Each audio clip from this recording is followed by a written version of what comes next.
আমরা বেঁচে থাকি। ঠিক মদ হচ্ছে হারাম, মদ হচ্ছে হারাম, নিষেধাজ্ঞা দ্রব্য হচ্ছে হারাম। আল্লাহর নির্দেশ, তিনি নিষেধ করেছেন যে মদ খেতে হবে না, মদ পর্যন্ত মদ থেকে তোমরা বেঁচে থাকো।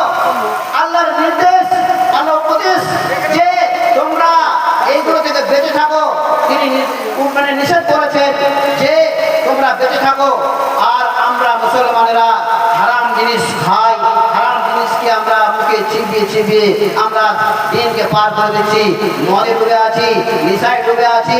ইসলাম দরদিগণ আমার, আল্লাহর নবী বললেন যে আমান সালবাল খামরা ফি দুনিয়া, যে ব্যক্তি এই দুনিয়ার বুকে, পৃথিবীর বুকে মদ পানে অভ্যস্ত থাকলো, মদ পান করলো, মদ পানে অভ্যস্ত থাকলো, আমান সালবাল খামরা ফি দুনিয়া, এই দুনিয়ার বুকে মদ পানে অভ্যস্ত থাকলো, মদ পানে ডুবে থাকলো, শুধু মদ পান করে গেল, মদ খেয়ে গেল, মদ খেয়ে গেল। আল্লাহ পাক রব্বুল আলামিন বললেন যে ওয়ামাতা,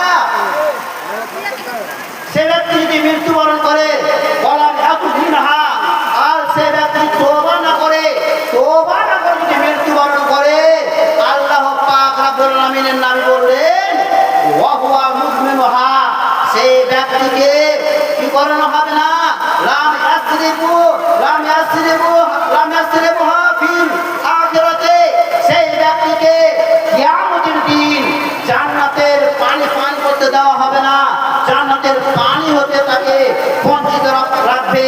যে ব্যক্তি এই দুনিয়ার লোকে মদ পান অভ্যস্ত থাকলো, মদ পান করে থাকলো, মদ পান করে মারা গেল, তওবা করলো না, তওবা না করার কারণে, আল্লাহর কাছে ক্ষমা না চাওয়ার কারণে সেই ব্যক্তিকে রোজ কিয়ামতের দিন জান্নাতের পানি হতে বঞ্চিত রাখা হবে, জান্নাতের পানি পান করতে দেওয়া হবে না।